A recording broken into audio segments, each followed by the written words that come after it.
depuis 2 ans, l'Ukraine fonctionne grâce à l'Union européenne. On paye tout à l'Ukraine. Il faut payer les écoles et tout ça ne sera jamais remboursé. Parce qu'en réalité, quand vous lisez le rapport, qui est honnête, comme très souvent les rapports des cours des comptes, ils vous disent « Ah oui, mais il n'y a pas beaucoup de dons, il y a beaucoup de prêts. Oui. » Sauf que vous avez, je ne veux insulter aucun État africain, mais vous avez plus de chances, à mon avis, d'être remboursé aujourd'hui par un État africain que par l'Ukrainien. Et donc tout ça, à la sortie, finira par aux frais du contribuable français.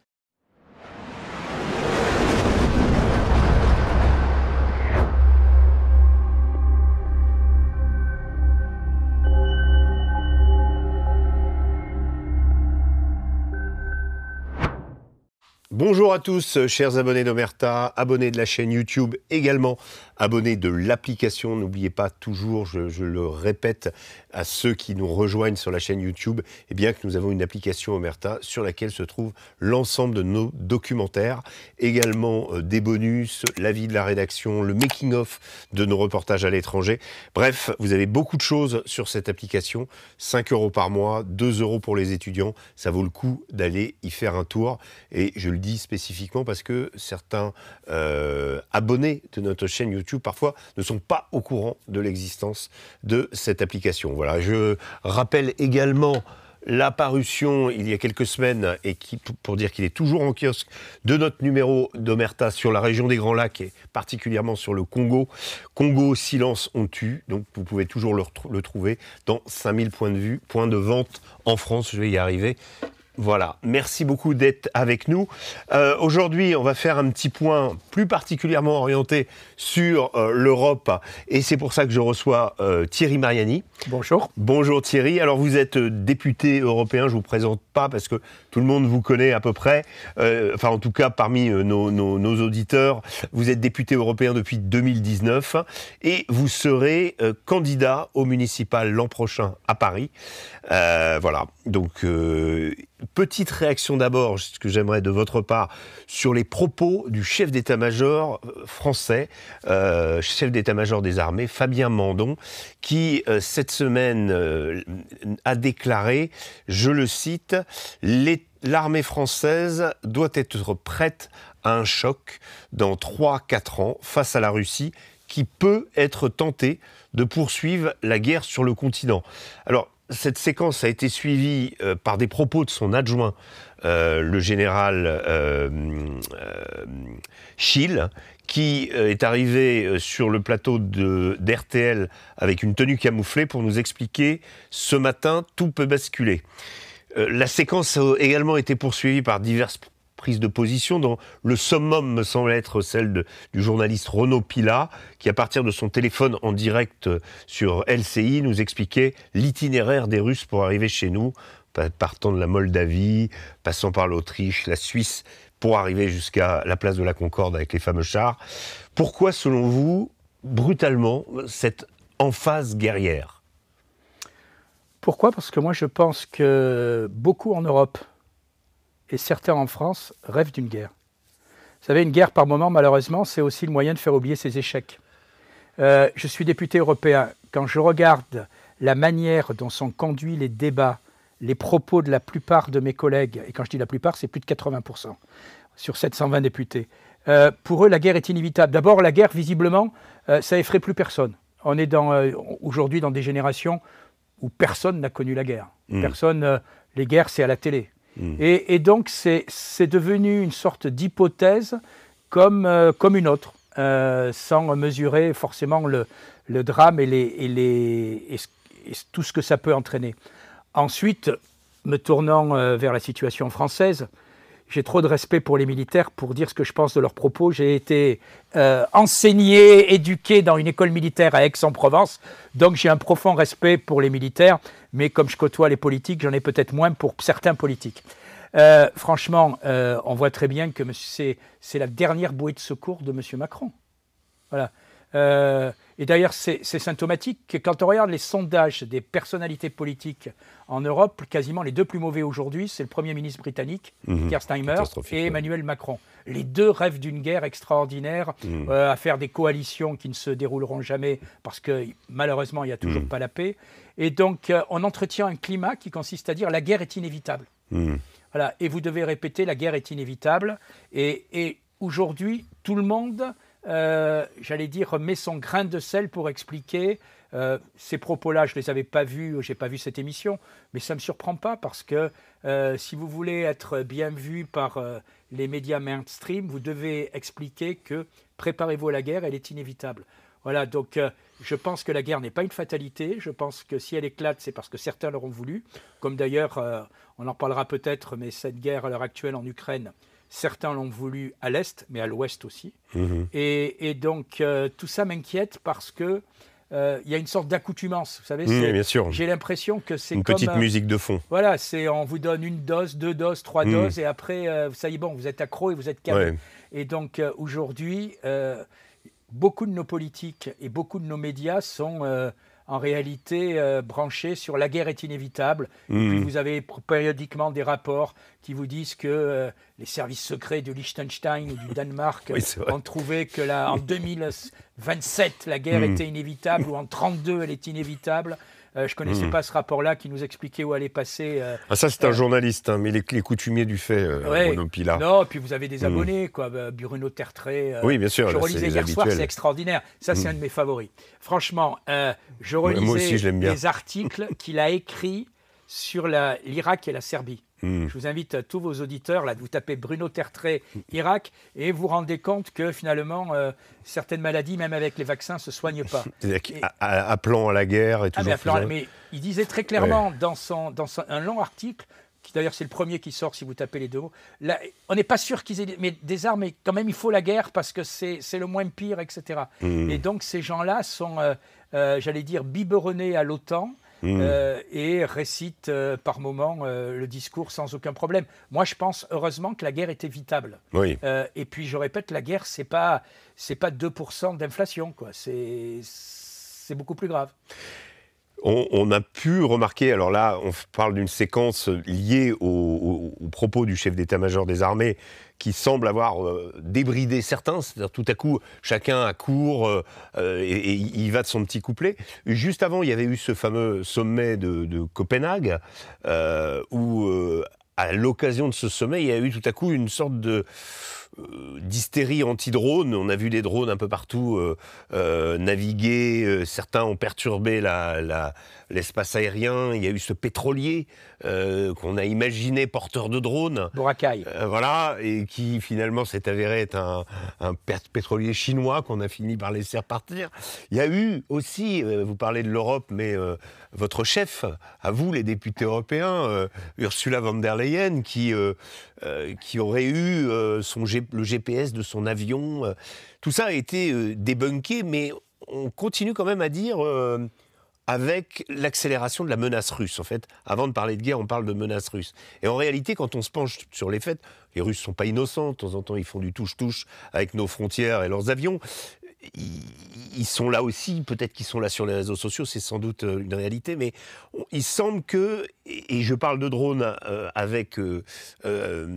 précisément parce que depuis cette histoire de sommet, on n'entend plus parler des drones, là. Ça y est, c'est fini. C'est quand même assez étonnant. Comme si tout ça était, quelque part, je ne le dis pas, mais orchestré, quoi. Il y a quand même...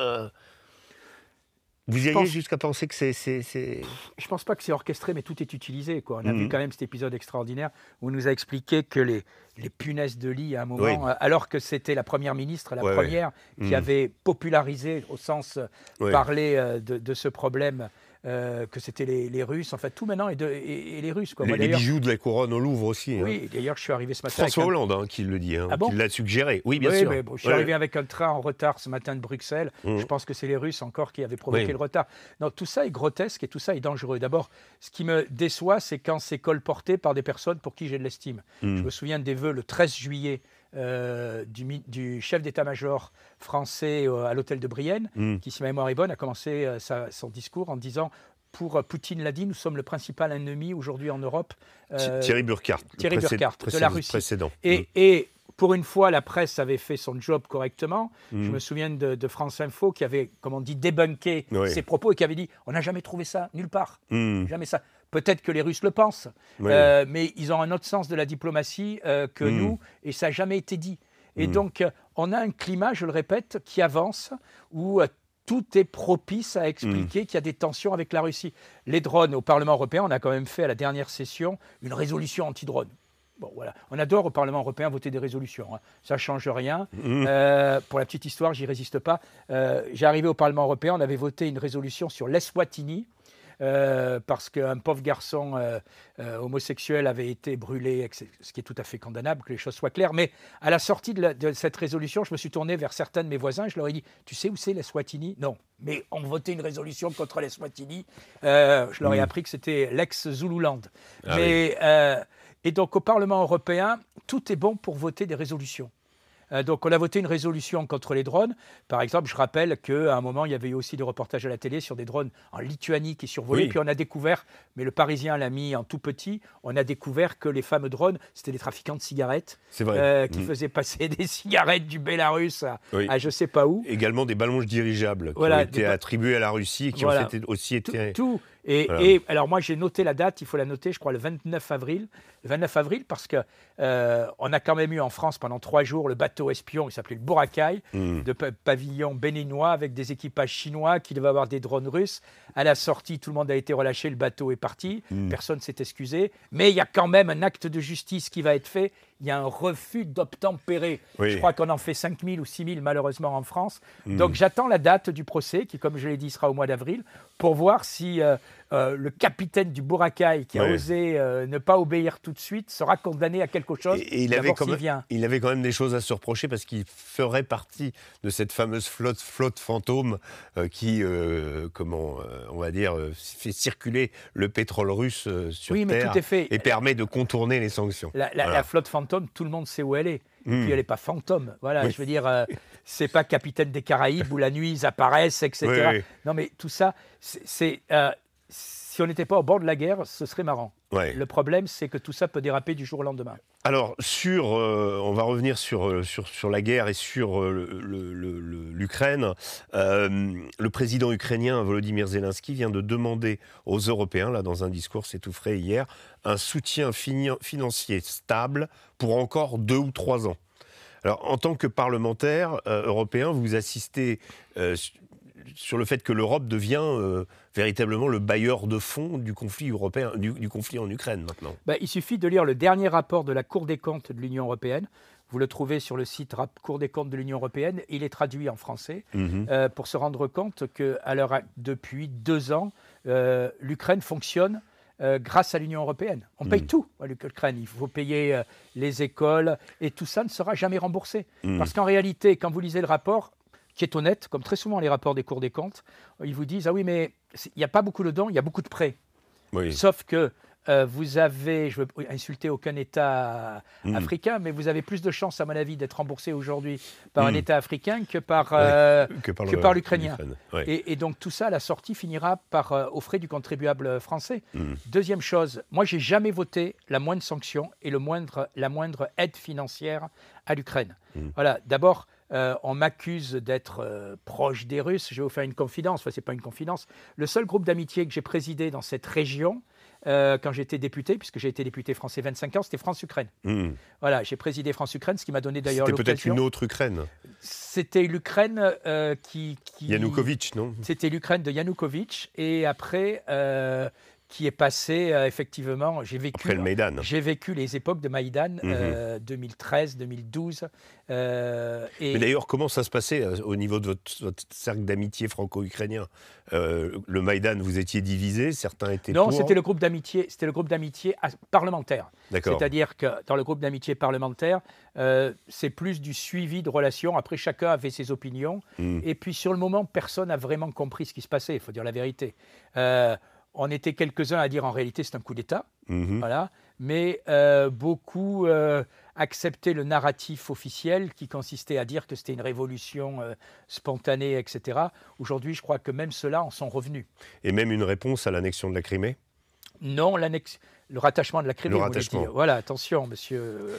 Non. Le terme est disputé. Mais Oui, bon. non, le rattachement de la Crimée, parce que le terme est... Mm. Voilà, la Crimée, quand on la connaît, est intrinsèquement russe. Mm. Là, vous allez me dire comment vous la connaissez. Ben, parce que justement, quand vous êtes président de France-Ukraine à l'Assemblée nationale, et que les Ukrainiens invitaient des députés étrangers pour des réunions, devinez où est-ce qu'on les passait? On les passait en Crimée. Parce que c'était un peu la vitrine. Après, on allait à Kiev, puis après on allait en Crimée. Et en Crimée, j'allais toujours à Sébastopol, parce que peut-être que vos lecteurs ou auditeurs ne le savent pas, c'est à Sébastopol qu'il y a le plus grand cimetière militaire français à l'étranger. À l'extérieur de la France. Voilà, puisque le premier cimetière militaire français, en réalité, on le crée pendant la guerre de Crimée, où malheureusement les 2/3 des victimes françaises sont mortes de malaria, mais pas du tout au combat.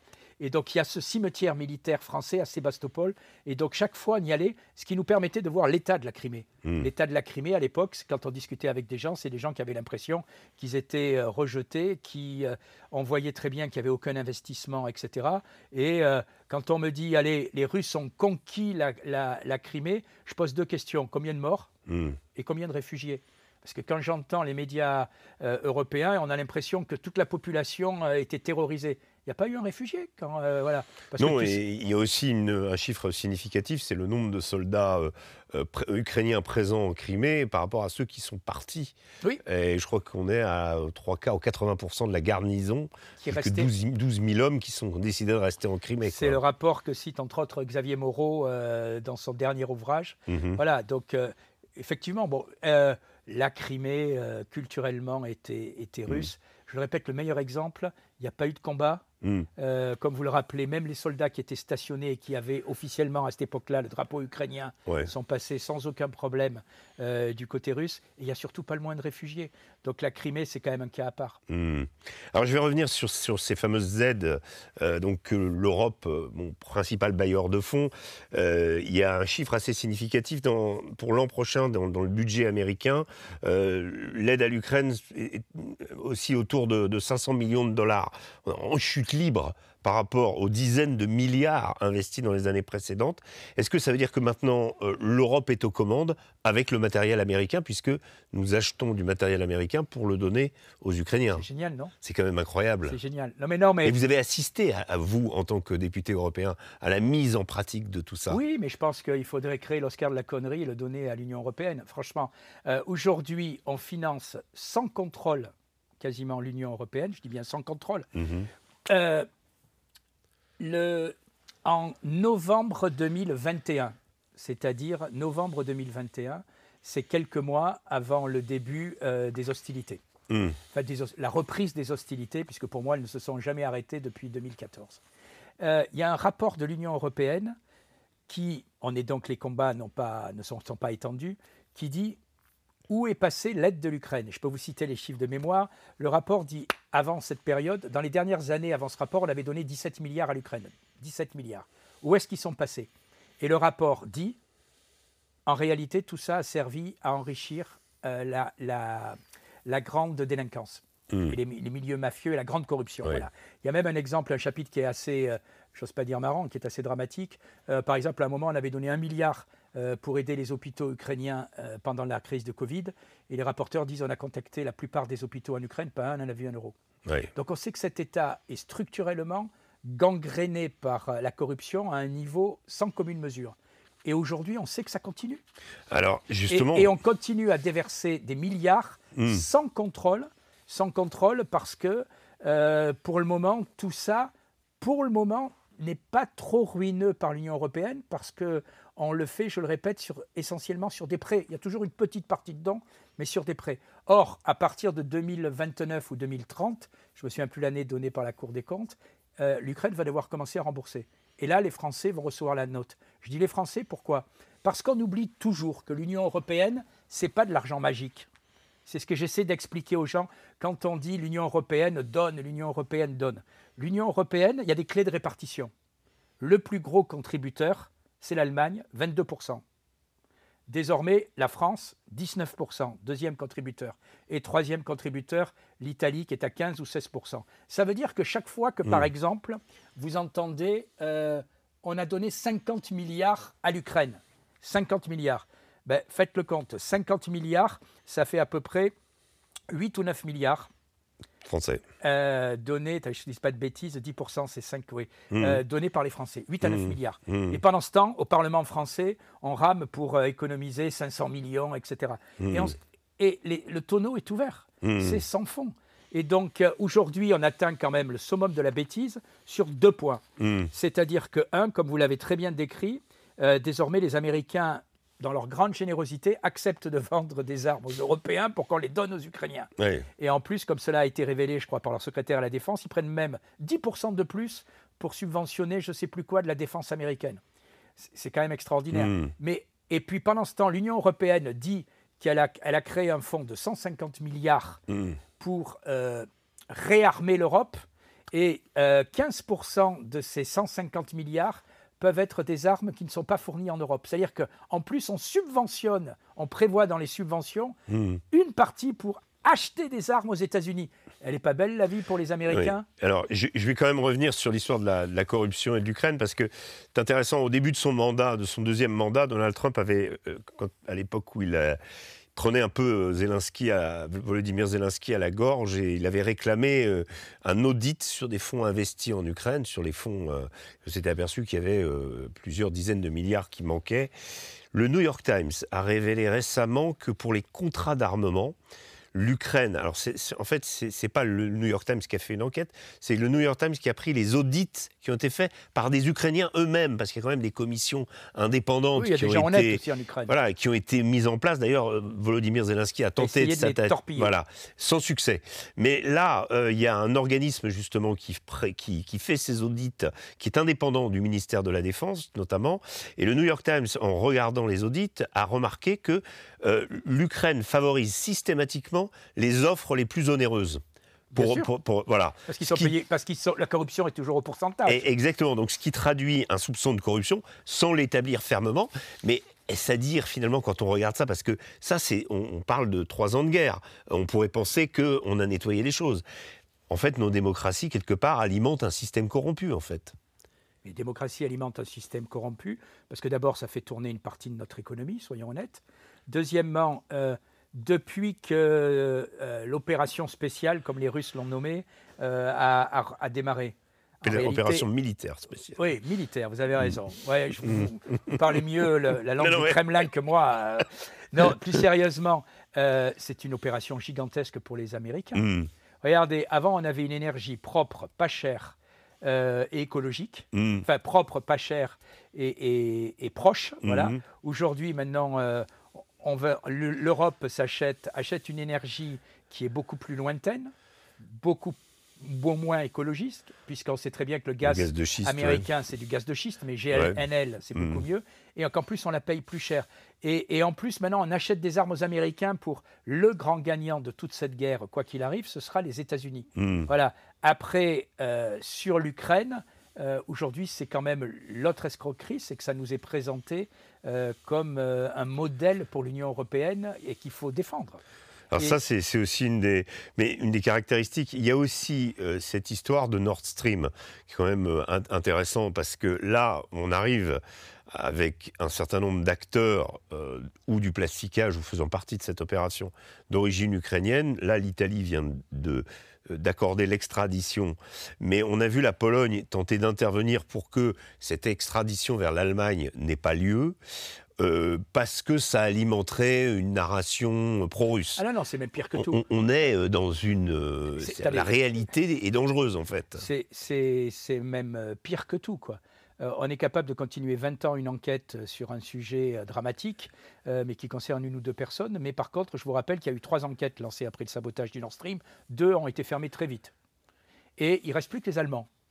Bravo à l'Allemagne qui continue à enquêter. Et comme vous l'avez dit à juste titre, 2 personnes qui ont des liens avec les services ukrainiens sont aujourd'hui localisées, arrêtées et ont l'Allemagne a demandé à ce qu'il soit expulsé pour être jugé et parti pour procès.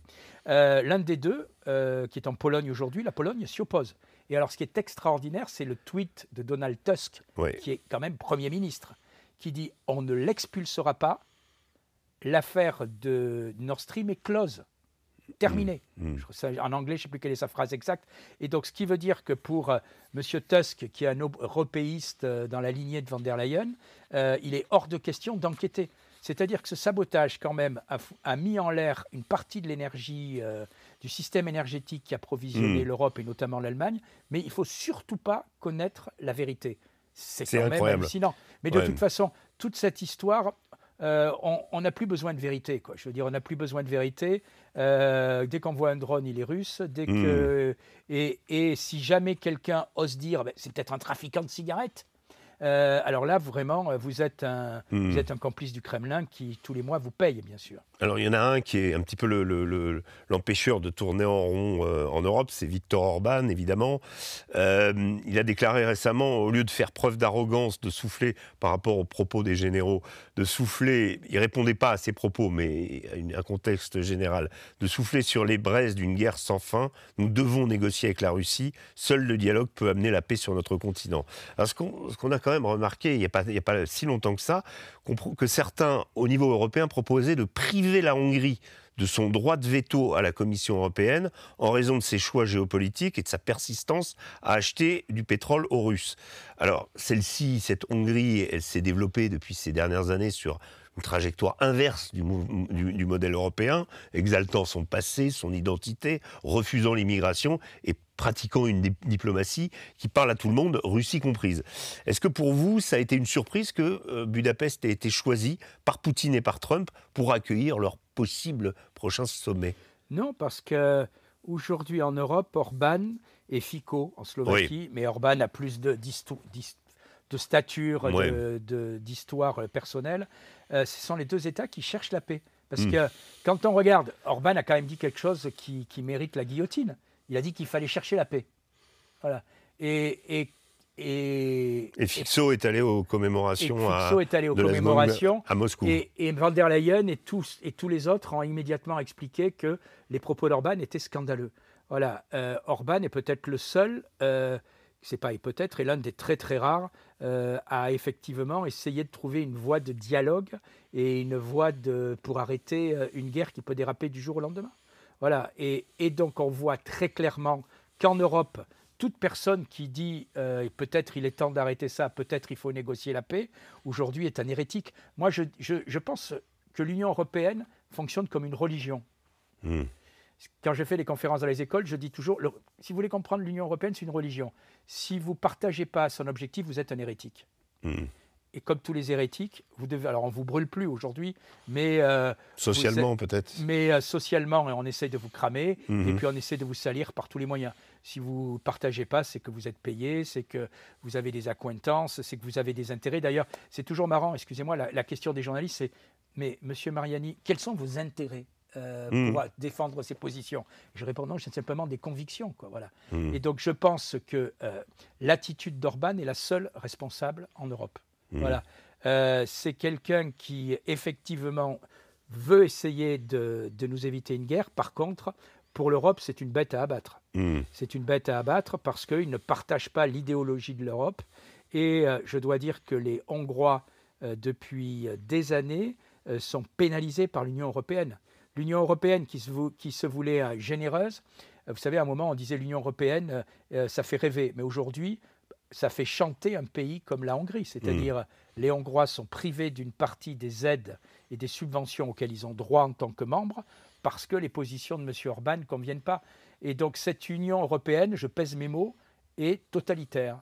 Totalitaire et n'a absolument pas de fonctionnement démocratique. Je vais terminer cet entretien sur une initiative d'Emmanuel Macron qui aujourd'hui a lancé un débat autour de l'impact des réseaux sociaux et d'Internet sur la déstructuration du débat public et la démocratie dans la perspective des prochaines élections. Ça a été annoncé par l'Élysée. Qu'est-ce qu'il faut penser de cette initiative, selon vous ?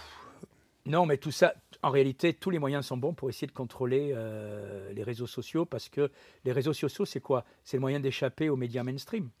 C'est tout. Regardez le projet, peu de gens en parlent dans notre groupe au Parlement européen, c'est Virginie Joron qui est très spécialisée là-dessus, mais le fameux projet de chat control, où vous savez que toutes les messageries, c'est un projet de l'Union européenne.